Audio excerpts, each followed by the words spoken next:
বাংলার বাড়ি প্রকল্পের তালিকা থেকে প্রকৃত উপভোক্তাদের নাম বাদ দেওয়ার অভিযোগ তুলে উত্তাল হয়ে উঠল হলদিবাড়ি ব্লকের হেমকুমারী গ্রাম পঞ্চায়েত এলাকা।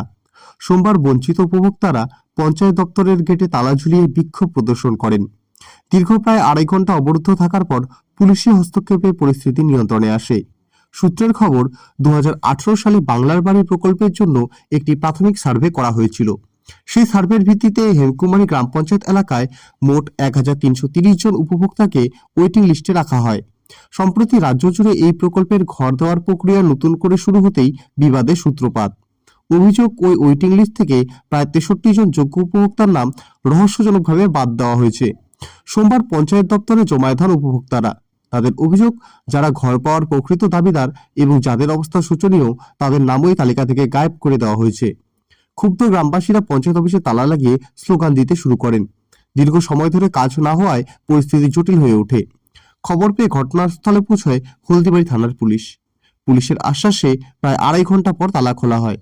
আন্দোলনকারীদের দাবি, যদি দ্রুত স্বচ্ছ তালিকা প্রকাশ করে যোগ্যদের নাম অন্তর্ভুক্ত না করা হয় তবে তারা বৃহত্তর আন্দোলনে নামবেন। আমার অভিযোগ হচ্ছে, আমার ঘর কাটা হলো কেন? লাস্ট সংসদে যেটা পাস হয়েছে 1330, তার থেকে সবগুলো পাস হওয়ার কথা ছিল, কিন্তু ইদানিং দেখি মানে 1-2 দিন আগে, যেদিন টাকা পাওয়ার আগের দিনেই দেখি যে আমার লিস্টের থেকে নাম নাই।